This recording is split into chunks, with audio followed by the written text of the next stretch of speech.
सुबह के 6 बजे थे। गांव की गलियों में हल्की सी नमी थी और बुबो सजन में बैठा कपड़े धो रहा था। बिल्ली चूल्हे पर दूध गर्म कर रही थी, लेकिन सजन के कोने में बैठी एक शख्सियत बिल्कुल साकित थी। बुबो की माँ, सियाह चादर में लिपटी बूढ़ी बिल्ली जो हाथ में तस्बीह तो रखती थी, लेकिन आज सुबह से एक दाना भी न गिरा सकी थी। उसकी सब्ज आँखें मुसलसल बिल्ली की तरफ टिकी हुई थी, जैसे वो कुछ कहना चाहती हो पर जुबान साथ न दे रही हो। घर के अंदर खामोशी थी, मगर बाहर की फजा कुछ और बता रही थी। बुबो की माँ के चेहरे पर एक बेकरारी थी जो कभी नजर न आई थी। बिल्ली ने दूध उबाल कर एक प्याले में डाला और आहिस्ता से सास के सामने रख दिया। माँ जी, कुछ खाया क्यों नहीं? माँ ने नजरें चुरा ली। पानी पीऊंगी बाद में, वो बस इतना बोली। बुबो ने आँख उठाकर माँ को देखा। कुछ था जो बदल गया था। उसने बिल्ली को इशारा किया और दोनों सजन से निकलकर किचन की तरफ चले गए। बिल्ली,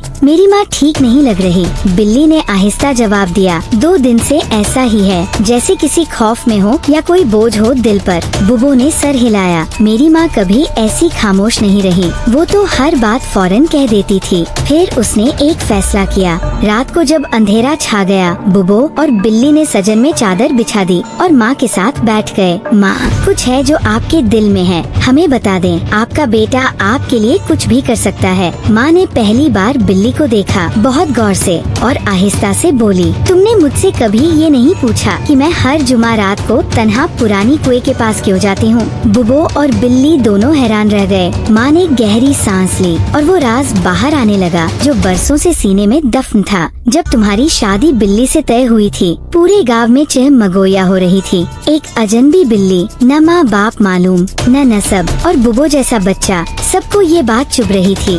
मैंने कुछ नहीं कहा, लेकिन दिल में एक बात अटक गई थी। माँ की आवाज हौले हौले काँप रही थी। मैं उस दिन कुएं पर गई और मन्नत मानी, या अल्लाह, अगर ये लड़की मेरे बेटे के नसीब की है तो मुझे आजमाइश में डाल दे, लेकिन इसकी खुशियाँ सलामत रख। उसी रात से मेरी टांग में दर्द शुरू हुआ जो आज तक खत्म नहीं हुआ। कोई दवा असर नहीं करती, कोई हकीम फायदा नहीं दे सका, लेकिन मैं जानती हूँ ये दर्द उस मन्नत की कीमत है। बुबो और बिल्ली दोनों की आंखें भर आईं। माँ, आपने ये क्यों किया? हमें क्यों नहीं बताया? माँ ने मुस्कुरा कर कहा, क्योंकि माँ कभी बच्चों को अपनी कीमत नहीं बताती, बस चुपचाप देती जाती है। अगली सुबह बुबो और बिल्ली ने वो काम किया जो किसी ने न सोचा था। उन्होंने पूरे गांव को मदऊ किया। गांव की पुरानी बैठक में सब लोग जमा हुए। बुबो ने खड़े होकर ऐलान किया, मेरी माँ ने मेरी बीवी की इज्जत के लिए अपनी सेहत कुर्बान की और किसी को खबर न होने दी। आज हम उस अजीम माँ को खिराजे तहसीन पेश करते हैं।